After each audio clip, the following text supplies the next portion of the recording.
Thank you for coming back to Polka Dot Mailbox, and if you're new, welcome. Today I'm working with the Mary Mary bundle, and this is from Pebbles. I'm just using the card pad that comes with 24 different cards in 6 different designs.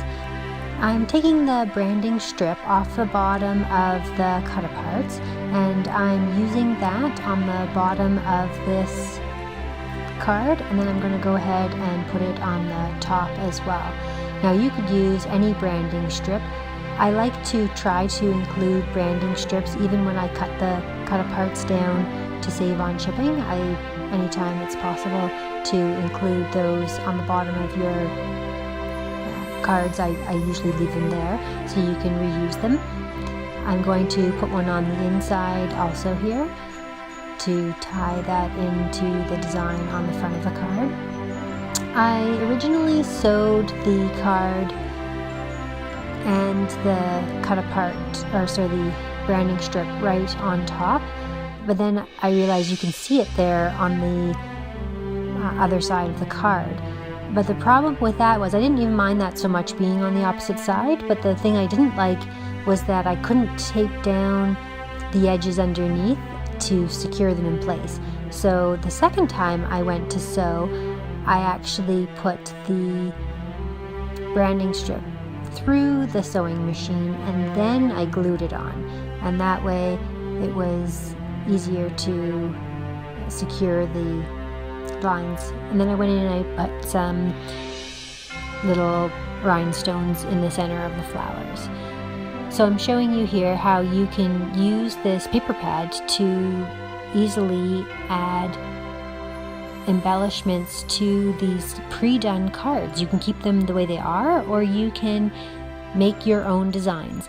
So now I'm coming in with some tulle. I've sewed around the edge, and I'm going to create a sequin mix to put inside and create a shaker pocket. So that ho acts as a card on its own, or it creates a very nice background. The nice thing that you can't really see, I don't think, on the camera very well, is how glittery these papers are. So each one of these cards already has like an embossed glitter effect to it, and it looks really nice in person. So I'm not sure if that translates as well. I'm going to go ahead and create a sequin mix just out of random sequins that I had in my stash. I don't have a ton of sequins, and that's something that I would like to get more of, but I'm just gonna mix some green, red, and gold together, and then I'm gonna dump them in the pocket. So I'm just using the lid of a box to add to my shaker pocket that I've created there, and it works out pretty good because of the cornered edge. Rather than using like a round bowl or something, it doesn't have that sharp edge. It made it easier to dump the sequins in. So I will go ahead and sew the top of the pocket, and then I will decorate the front, and you can embellish it with any number of things. Looking back, I think I probably would have used one of the fa la la snowflakes with one of the star tassels in the top of the card, because it would have been nicer to have an embellishment that sat like to the top right or in the center. Putting the deer on the card was cute, but it did pose a bit of a challenge. That's something that I'm newly discovering, how to create a shaker pocket with sequins underneath the image. So I should have left the sequins in the bottom, as you'll see on the reindeer. But I'm going to go ahead and cut the tulle off of the card.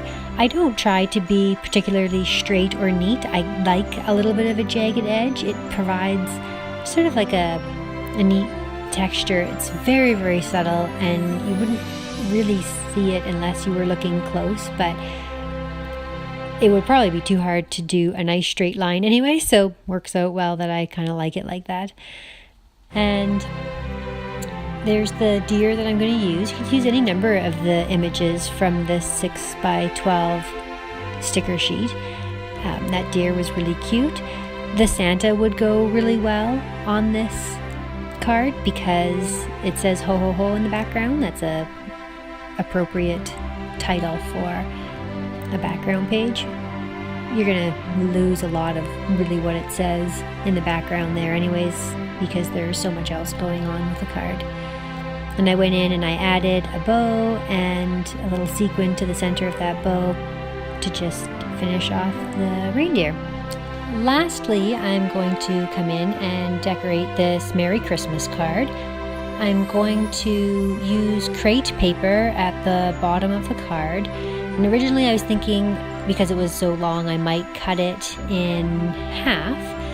But after looking at it, I thought it might be better to fold it. And I kind of like the idea of it being sort of messy and providing an extra layer and thickness to the bottom of the card. So I'm going to go ahead and glue a strip down and pinch it all along the way so that it has a cute little ruffle at the bottom. And I will come in with some ribbon. Now this is not specifically Christmas themed ribbon. I got this ribbon for my birthday that I'm going to use here. It's owls and hearts. I suspect that maybe it was even like a Valentine. Because it's red and white, it kind of looks like candy cane stripes. So it matched the Christmas theme, and the color red was perfect. I had some other reds, but they weren't quite a good match. So I'm just going to glue that on over top. If I had to guess, I would think that that ribbon spool came from the dollar spot at Target. Looks like that right pricing to me. Okay, so that's glued in place now. I'm going to look to my 6x12 cardstock stickers and find this little gingerbread man. I'm going to pop him up on some foam squares just so that he stands out a little bit, and also he adheres to all of the card, because part of him is going to be on the flat card that's underneath and part of him is going to be on that ruffle ribbon combination. So this allows it to adhere solidly to both and gives him a nice dimension on top of that. So I just flip the card over to be able to trim down that ruffle, and that's turning out nicely. I'm going to add some rhinestones. They're really very tiny. They are hiding the little berries that are there, which is okay, just above the pine cones. But I'm going to go in as well with some black rhinestones and put it on the top cluster and the bottom cluster to balance it out. Now, anytime you add dimension to a card, if you are going to pop it in the mail, then it does increase the price of mailing it. So if you're just sending a card on its own, these cards are quite cute just by themselves. They have that shimmer. You could easily go in and decorate the inside of the card. You could use stamps. You could use the cardstock stickers that come with this bundle. And I'm going to go in here and decorate the inside of the card to show you what I'm talking about. I'm just going to put a strip of washi down, and I'm going to come in again with the branding strip and add it to the base there also.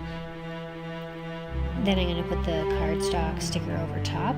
Because I added the gingerbread man to the front of the card, I thought this was a cute sort of idea to think of, you know, hot chocolate with a little candy cane to match the gingerbread cookie with a candy cane. And so that's the whole collection. It was super easy to put these cards together. Like I said, you could leave them on their own, you could embellish them up. Add even something as simple as a couple little rhinestones or a little ribbon bow is perfect to decorate the inside. So many possibilities. So thank you so much for watching.